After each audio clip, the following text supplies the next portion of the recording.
All right, awesome. Yes, welcome back, everybody, to another edition of the Grace Over Grind podcast. I'm your host, Dr. Laci C. Robbins of Robbins Nest Consulting, and I'm so excited that you would be a part of today's conversation for the segment I like to call Life at the Table. Today, we have Miss Ashley Hines, who is here joining us. Ashley is guided by a simple yet powerful belief that everyone deserves a life tailored to their well-being.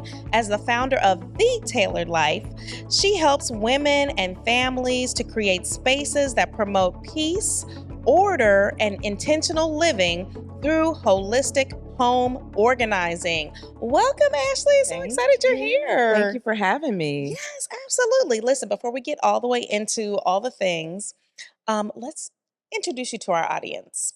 Where did you grow up and where do you live now? Right here in Milwaukee. And I grew up about 10 minutes from here. And I currently live about 10 minutes from here. So this is my hood. Convenient, Yes. right. Long check in, Absolutely. right? Long check Yes. in.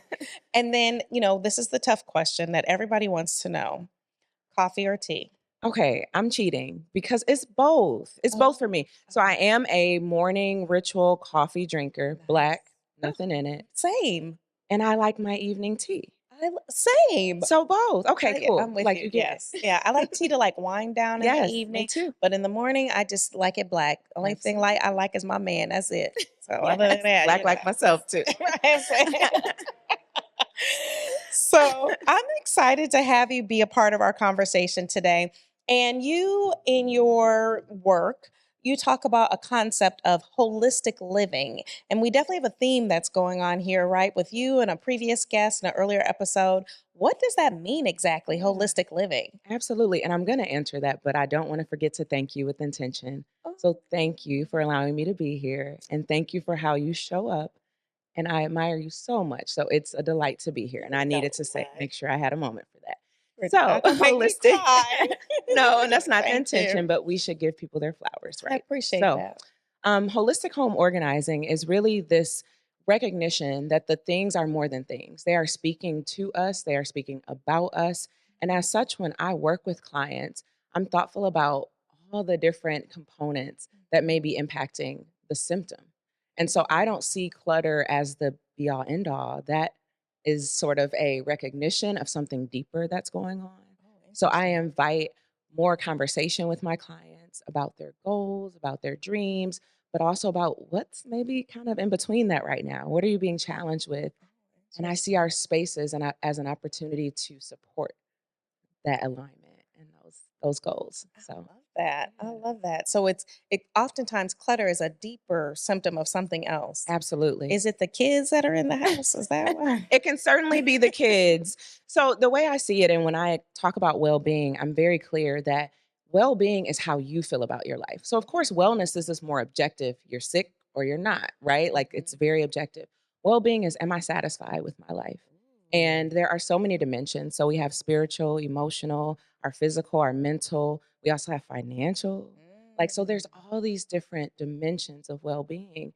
And so when I come in with the client, it's what do you want your life to look like, and how can your space accelerate that? So if you want to work out, and that's something I think a lot of us say we want to work out, but we can't find our workout clothes. It's not accessible. And so the space is not contributing to that, if that makes sense. Oh, absolutely. Okay, so you're talking about space, which is, in essence is also environment. Absolutely. So you help women and families tailor their environments and lives. What does that mean to you exactly? Like from the concept of in leadership? Yeah, absolutely. So I think a huge part of leadership is being visionary, right? So people follow a vision. And so when I look at your home, you have to set a vision for your home. And so to me, that aligns with leadership so much. And I will just give you a very candid example. My husband and I, we really care about having a peaceful home. It matters to us. We live very full lives and there's so much chaos. Episode 1, we talked about all the data we're taking in. So we want our home to be a respite. We want it to help us recharge. And so in order to do that, we have to build an intentional environment for that. So for me in particular, that means reducing visual clutter I because love it it. competes. It's Yes. going to keep me on edge. There's actually a science behind it that says it's keeping your flight or flight in motion, which means I actually can't rest then if I'm at home and I'm seeing jobs and tasks because, the Yes. clutter is there telling Yeah. me, you got to do this or this isn't a decision you've made, right? So fight or flight, that's Mhm. basically adrenaline Yes, is steadily pumping through us. steadily.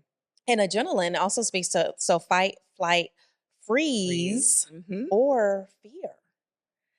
And so, Absolutely. how can I relax then if I'm fearful or frightful of something? Wow. So, when you're going in and working with someone, where do you begin? Yeah.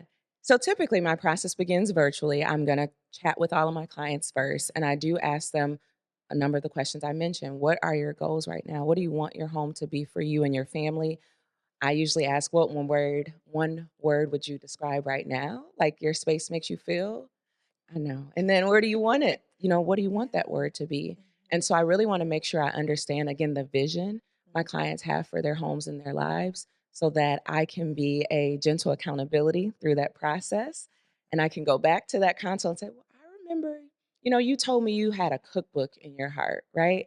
And so if we're starting in a kitchen, I'm very mindful about what does it take to make space, to think and be creative and so, like I said, that's usually making sure the countertops are clean so that you have a space to even bake or cook, if that makes sense. So I do that first, and then we declutter. And I'm going to tell you, people think they can jump to organizing, Uh-oh. but declutter is really you can't skip that step. You Okay. have to release first, and in releasing, you're giving permission to everything that stays. Versus so much of what's in our home is a passive not I don't even say it's a decision, but it's a passive thing. It's Yeah. become background noise. And so I'm inviting my clients to really be intentional about every single item in their home. Okay. Every item, we touch everything together. It is quite the process. I feel like my fight or flight responses are starting to turn up It here is because quite I the got some work to process. do. But that's why my approach is what it is because I recognize there's some items in our homes we haven't seen in years. Wow. And we see it and it triggers an emotion, it Yeah. triggers a memory. And so I have to have a sensitivity to Mhm. that. I have to have an emotional intelligence to navigate that. So, okay, so let's talk about it. So, those things that have been in the background, the back of the closet, so on and so forth. But what about like things that are a memorabilia, for instance? So, Yeah. I hate to admit it, like I still have my high school yearbooks and even my Yeah. senior class t shirt. Don't hate to admit it. So I want to be very clear. I am not in and people think this often. You're gonna make me get rid of everything. No, that is not the case at all. I actually make no decisions for my clients, right? Okay. I'm there to be a partner and maybe ask some objective questions because I Mhm. don't have a relationship with their things. Mm. Um, but I'm not there to make decisions for you. What I am there again is to remind you of what your vision is and what you said you want, and to make sure your space is giving you that. So when it comes to sentiment items that we have placed sentimental value on, I'm very very sensitive to that process. I will tell you, I work with clients who have experienced immense grief. And so maybe you're talking about items and processing items from a loved one. That is a process I do not brush over at all. And I know we talked about it on the first session. I'm a huge proponent for therapy. Mhm. I've been consistently seeing a therapist for over 7 years, and I Yeah. agree with what was shared. Do it proactively. Mhm. Often I will ask my clients when we're going to be going through some tough items, do you have an outlet? Do you have someone? I don't cross over professional boundary, Right. but that takes more intention. Mhm. I will say if you say that everything is important or sentimental, I'm going to push back because I don't think everything can be important and sentimental Right. because you can't enjoy it. But I invite people to think about where it lives so that it can bring you joy. So maybe it's taking it out of the basement, the bin, and bringing it up and bringing new life to it so Mhm. that it can bring you that joy and that nostalgia or memory. But in no way do I say you're in the wrong for having your yearbooks. I have my yearbooks. Okay, that makes me feel I better. still have my Do y'all yearbooks. feel a little better now if you still have your high school or college yearbooks? You feel a little better? Yeah. Okay, all But I right. will say my yearbooks aren't in a bin in the Oh, basement. They are in my office and I can enjoy really? them whenever, right? Now that's a thought. I may have to make some adjustments because they're definitely. I think they may even still be at my mom's house in the garage unless she gave them back to me. Now that I'm thinking about it, so when it comes to starting to create this space of alignment and shift and change, It sounds like the process is also one that's really emotional. Mhm. So, how Yeah. do you respond when your clients become emotional? And is it just sad emotions that come up? Are they angry sometimes or Full range of really? emotions. And again, you have to have a level of emotional intelligence to do this role. I totally get that. One, I'm very patient. I'm a very patient, non judgmental person. I love this work. It's literally like people can't believe I do it. They're like, "You just getting people stuff." And yes, I do. And I love it because there's so much transformation that's happening in that process. But for me, it is a sacred space. And I don't take that lightly. So, as a woman of faith, I pray before every session. I'm Love that. getting myself in a space to receive. Again, I've worked with, and I will be honest, I'm working with a client right now who had, she's not even on a year of losing her husband. And so I recognize that sometimes she does just need to talk to me. And Mhm. I'm not a therapist, so I'm not diagnosing, but I am holding like space Yes. emotionally and physically for her, right? Yes. And so I don't take that for granted. I make space for that, for whatever Mhm. my clients need. I move at their pace. I ask a lot of questions. Love But that. a lot of it is just being emotionally intelligent and Yeah. knowing what they may need at that time. Well, and I think in this day and age, because everything is moving so quickly, the fact that you would have someone that would hold space for you, Mhm. even if it's just temporarily, right? You're working on this project with them. It's Absolutely. so valuable and so important in this day and in this time and season. So, if I've made the decision now, all right, I want to do a better job, or I want to do the job of designing my life. Now, you may have heard me say before, I do not believe in work life balance. I don't think it exists. I think it's Mhm. this farce that's been sold to women to make us do more or feel undervalued because we haven't been able to check all of the boxes. Absolutely. I definitely have identified with type AAA achiever. I know it may be hard to believe. No. But I definitely have identified with that. So if I was, all right, I'm ready to get started. What are 2 to 3 like simple things, Yeah. simple that our listeners can start or Yeah. perhaps do so that they can start to design a life that they love? Yeah. So back with the vision, before you touch anything, starting with that why. Why are you Okay. even doing this? Is this something you feel like you have to do or you should do? Because Mhm. if it's external, it won't last, right? So it has to be Interesting. something compelling to you. The reason has to be meaningful to you and your family. And so I often, again, that's why I ask people their goals and all of that because I'm rooting this work, which is not easy. Mhm. Mhm. So I'm rooting this work in something they care about so they can remind themselves when they're trying to remember to hang up those or hang up those clothes. It's not fun Yes. for most people. So that's starting with the why, and that's going to drive you. So if I understand my why, I've been able to set my intention. I'm like, I'm good. I'm ready to get this, junk drawer cleaned Mhm. out, whatever the case might be. But everyone else in the house hasn't caught on. What Yeah. can be done, or how can you start having those? I mean, what should you do? Should you Yeah. just give up? Should you just lower your standards? No, don't give up. So you're going to hear a thread here because communication and having, um, making sure when you're in a family, it's a shared why. It's not Mhm. just your singular why, then, right? So I mentioned earlier, my husband and I both agree in having a peaceful home. And so it wasn't the task that I tried to get him on board with because my husband is not very organized. I'm not telling his business. No, He's no, been you're here not. before. This He is a did. safe We're space. very. He This is is a not safe very space. organized by nature, and doesn't think the same way as I. Don't expect that, but we can both agree on peace. And so then the tasks are a little easier, right? When you have the shared vision, I'm not getting him to agreeing to just throwing his socks in it's like, no, it's peace. Yeah.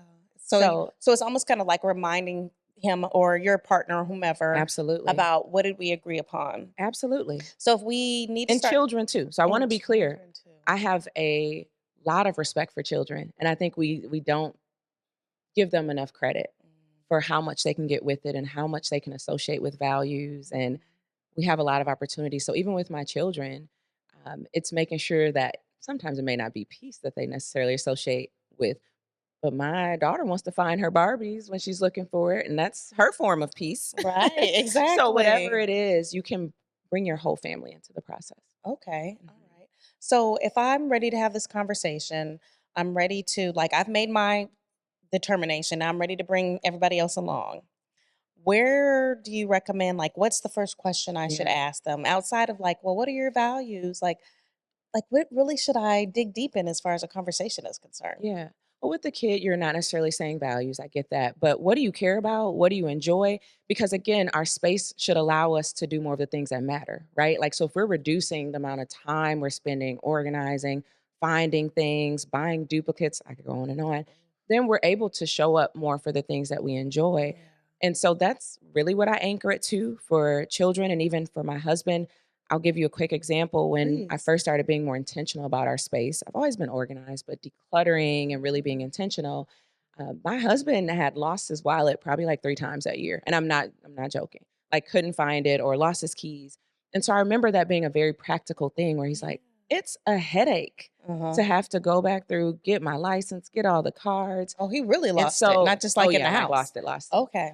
So that played for him, and in so many ways, that was a momentum or a fuel for him to keep at it because he saw that quick benefit. Yeah. And so I think for children or anyone in our home, you got to simplify it. Like, this is going to help you get out of the house Mhm. and enjoy the things you enjoy doing and Mhm. not having the sort of chaos of losing things or, Yeah. so Yeah. that's, you got to make it real and Make it practical. real and Yeah. just kind of bringing it back to them. So you talk a little bit, about your husband and about your children. Mhm. So in your experience, how does disorganization impact our ability to rest, think clearly, but most importantly, hear from God?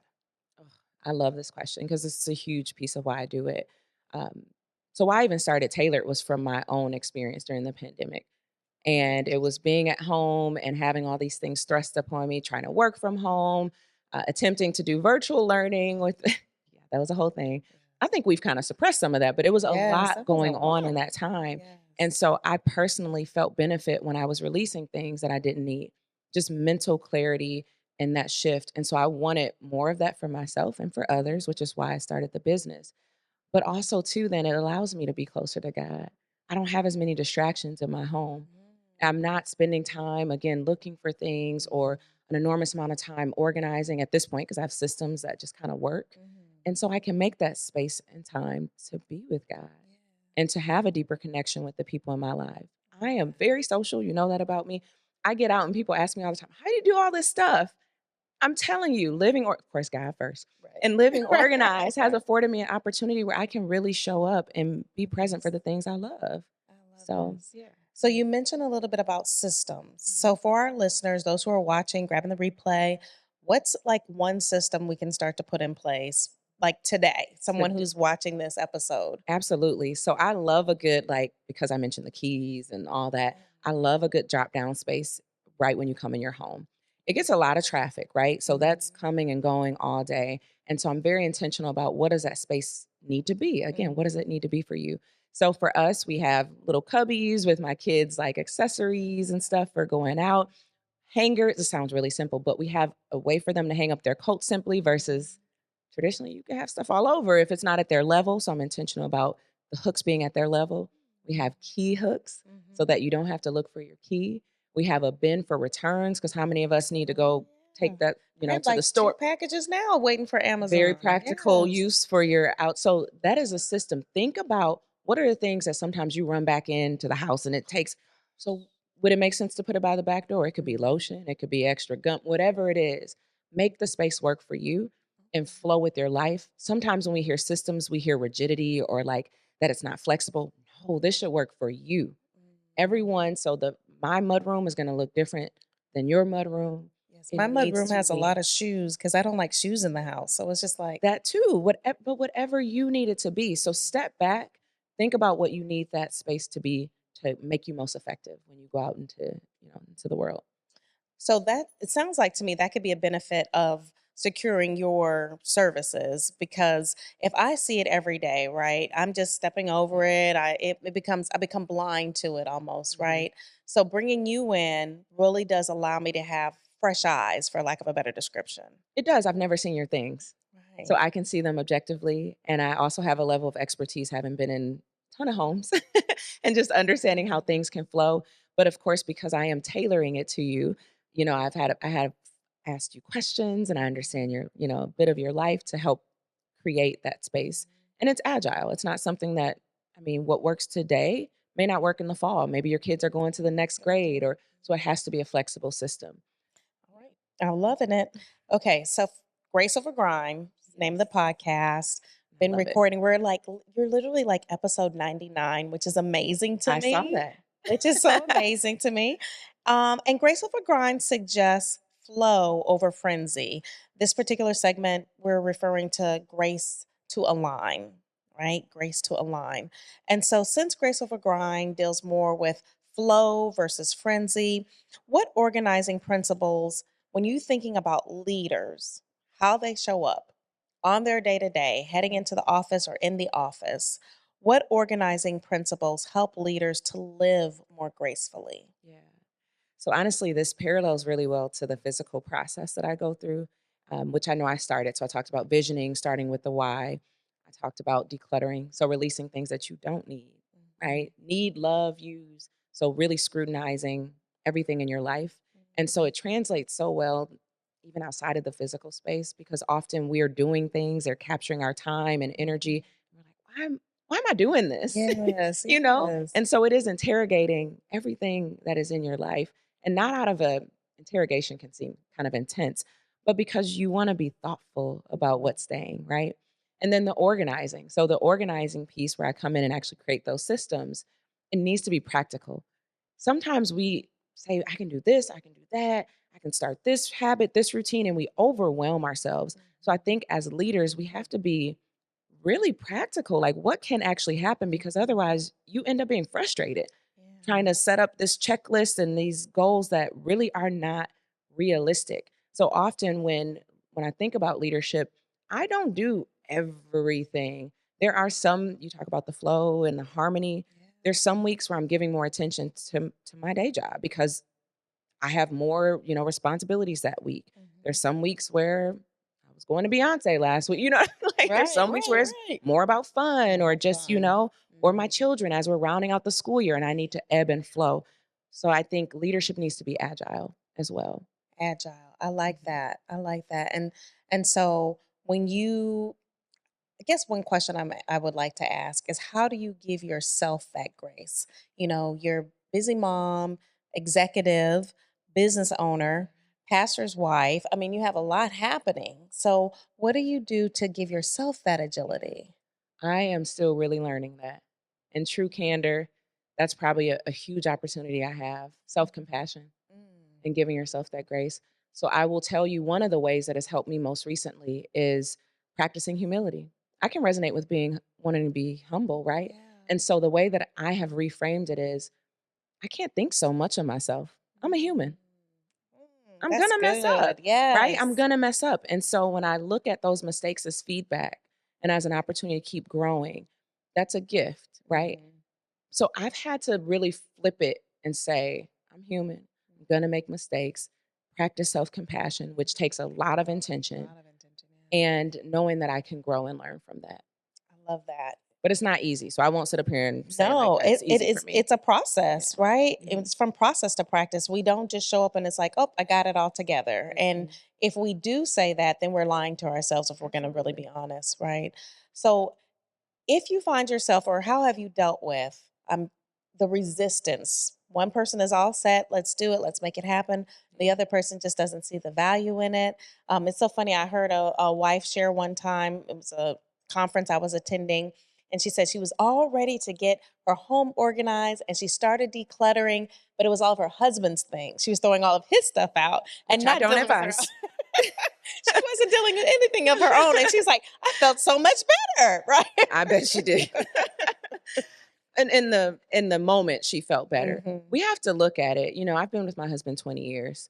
Go 21. ahead. 21 years actually. 21. Come on for marriage. Can we So give a hand clap for marriage and audience? 21 years. Yes. So this doesn't happen overnight. And the way that I coach so many folks is we do want that easy fix as humans, right? I want it to be, but I am really about the more iterative, just sort of you get to adjust your lifestyle to it. Um, because otherwise that shock to the system can be a lot. So my big advice is to be patient. Everybody's not going to be where you are. Um, and I don't think that's necessarily a bad thing. I'll be honest. I love that my husband is so different than me. I am intense. Yeah. Okay. Naturally, I'm very intense. and that's why I associate so much with you Right, right. because you help me, but in a way, but in a good way, like it's Yes, accountability. And absolutely. so I recognize that I actually need somebody who's going to say, maybe we don't have to do this all tonight, because it's true. The clutter and the things that are present for you did not happen overnight. And so I would say start somewhere and just come to an agreement around what we can do right now and set some goals that feel really natural versus this, it has to happen Instantaneous. tomorrow. Because Because that's hard to maintain it's too. hard to Mhm. maintain. And I will say, when these kids came, they just messed up my house. It was so They organized, have a right, way. Bishop? I mean, it was so organized. It was, everything was in its place. Now my hardwood floors, they don't even look like hardwood anymore. They just look scratched, Can just I scratched. can I provide perspective? Because I have said these very same words. Oh, please Um, help me. it's such a gift to be in the season we're in, and sometimes I fast forward and I see my life without my children in the home, All and right. I miss it already. You're Right? I right. have a 10-year-old, I have a 6-year-old, and I'm like, I am going to look back one day and be like, I wish I could hear my daughter calling for me, or I wish I could see the cars hitting the baseboards. Right? Those things can all Perspective. be fixed or Yeah. updated.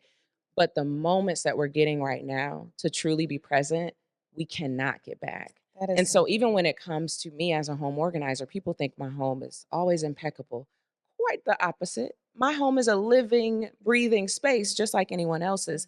Again, I have systems that allow me to rebound when I need to, but my kids get to be kids at home, and they absolutely know how to reset, Okay. when and we have accountability, Mm-hmm.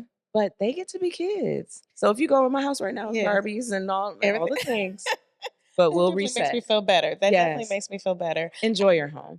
And you know what's interesting? So, I'm grateful we are in a place of privilege. So I have a formal living room, Mhm. and then we have a family room. Yep. And so I'm always like, my formal living room is my space. It is for me. Yes. But then I come home sometimes and other people are in my space. What are they doing here? Right. Right, right. Okay, I'm glad I hear the audience is agreeing with me on that one. Right. But I do feel like there are elements that are just out of Mm. control. I give up, it's just like, oh, whatever. Y'all just have the family room. Let that be your space. And I think one thing that I'm taking away from this conversation that I want to offer to our listeners as well is, even if you're not able to get everyone on board right away, have that space for yourself that can be Yeah, sacred. and absolutely. and it may, for me, it's my formal living room, and then I have the formal dining room across the way there, which sometimes turns into an office space, but I digress. But I just feel like this is my little corner of the home, Absolutely. of the sanctuary. I have that same thing, and for me, I have actually 2 spaces right now. So my office is the main space, not no one else really needs it, Mhm. so it's my space, and then my closet. And what's so interesting is all I did was put a little bench in there, like a little cube I seating, love that. but I can go in there, and because it doesn't have windows, it's the one, probably the only space other than, like, the clothes closet, so my Mhm. walk-in closet, and I cut off the lights, I'm listening to my worship music. That is a space for me. So you're Yes. right, we do need those Mhm. spaces if we are afforded the opportunity to have them in our home, Mhm. even if it's because I coach people who don't have necessarily the privileges we have, you mentioned, even if it's just a corner of a Mm. room, I love that. own that space and allow it to be what you need it to be to restore you. What would you recommend? And I do want to make sure we have a time to open it up for questions for our, guest audience that's here, our recording audience. They look absolutely beautiful Y'all today. do look P.S. good. Y'all look good. I'm just telling you. I'm just telling you. So if you happen to have a question, you can make your way to the microphone. Bishop Robbins will also be happy to make his way around. He's doing his Phil Donahue on today, Love it, so Bishop. he'll make his way make his way around as well. Um, but say, for that listener, if they wanted to start to create a little comfort for themselves, Mhm. where would you recommend they begin? Yeah. So the big thing is in organizing is that take it take it at the pace you need it. And so when you talk about where you begin to create that space, if you don't have a room, again, a corner, it may be a chair, it may be a pillow that you add to an existing space. So I would just say start wherever you can. And that's what I coach all my clients on in organizing. I would say right now, you can go to your car and just do your purse when you get in there. And just that's a quick That's win. good. And what happens is you get the benefit of what it means to give intention to a portion to your space. Mhm. And it's a muscle. So, you're exercising that, you get the momentum, and you'll have something to fuel you to do more. But just literally just start. That is where I tell people. So even if it's not a room, whatever you have right now to make it your own. And because this is playing for me, sometimes it's not even just the things, but it's um, like a candle that you can light or, a lighting. I like ambient lighting, for example. Sometimes glaring light can just get me on edge. Mhm. So sometimes it's those things too that can help you to really enjoy your space. You mentioned about like a candle and smell with the olfactory nerve. Absolutely. It is actually the strongest connection to memory. So, like, even to this day, I can smell Palmolive soap, dish detergent soap, Takes you back. and Yeah. I'm in my grandmother's kitchen, like real Love talk, it. right? Mhm. So my mom, she was so gracious for Christmas. She put together like this entire basket for me of different like candles and different items to help me to relax because I'm very busy, multifaceted, multi hyphenated business owner, leader. And there's this spray pillow spray, excuse me, that I started using this. If I spray this on my pillow, You go. You go. knocked out. And I Yes. normally do not sleep through the night. I'm a woman of a certain Yeah. age. So I don't normally sleep through the night. I'm back and forth. But the covers are off, the covers are on. You know what I mean? Mhm. And so I'm thinking about like how that is a trigger for your brain that it's time to transition. It absolutely is. I use a spray as well, a lavender spray. Yes. And so it does help. I use the covers over my Yeah. eyes Oh, because 100%. those things are telling my body, okay, you've done enough today. Mm-hmm. You've done enough. Mm-hmm. Rest. It's time to Rest. rest. Yeah. Rest. Mhm. So let's explore just a little bit more about transitions. Did we have a question at all? Absolutely. Oh, what is the question, Because y'all Bishop? having a romance up there. Let's be real here. Ashley, first of all, thank you because me personally, I don't think I have a problem. Did I say it was him? I never. Did y'all hear me say it was Bishop? Who is Mm-hmm. the clutter bug? Did you? I don't personally feel like I have a problem. I'm an individual who's frugal. Less is more. I get the best. However, I'm gonna wait till it's on clearance. See, I ain't the only one. See, you understand? And because it is the best, I'm gonna hold on to it perhaps for 20 years Yeah, or 25.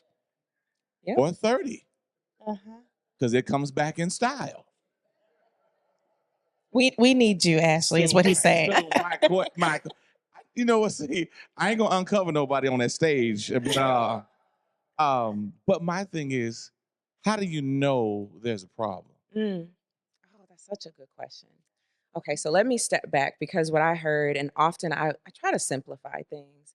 So there is an acronym that I use called FOG, I love and that. it's fear, obligation, and guilt. And you mentioned fear earlier. And often when we can get to the root of maybe again the symptom that we're seeing, why we're holding on, why we think we need it 20 or 30 years from now, then we can disassociate with that framing. Like, do I want to be fearful? Do I want to say I feel obligated or guilty to have these things? And so when it comes to holding on to things, I usually say that's rooted in fear. There is this scarcity mindset, which I know you know a Oh, lot yes. about. You'll be able to get it again, is what I tell people. And so it's often you're so creative and you're so inventive that should the time come and those bell bottoms are back in, Right. you will be able to get the bell bottoms, Uh, which we're seeing that happen, right? yeah, Like, and people are like, I wish yes. I would have had. Yeah, you Yes. can get the newer version of that said I love nostalgic that. fashion. And so much of it is what is the root of why I may feel like I can't let go of this item? And then being honest, I talked about working with clients who are experiencing grief, Mhm. right? And so often that obligation associated with, well, my loved one really loved this item Mhm. or items, because I'll be honest, so many people are drowning in the items of their loved ones, right? Yeah. I held on to this for my mom or just haven't been able to process it. But think about what they would want for you. Oof, that's good. And would they want you to be Yeah. unpacking all of their items, right? Mhm. So I could go on and on there, but often when we can get to the root, then we can say, all right, I know I'm working with guilt here. And I don't want to feel guilty. So then, it's easier then to release those items. So That's really good. And you're making me think too and process. I lost my dad in 2012 and I still have a lot of his books. He was an avid reader. I'm an avid reader.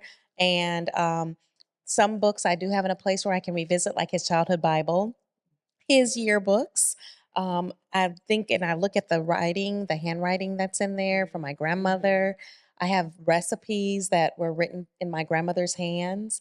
And so those are things like listening to you today. I want to pull those out so that I can enjoy them more frequently and put them in a place where I can do so.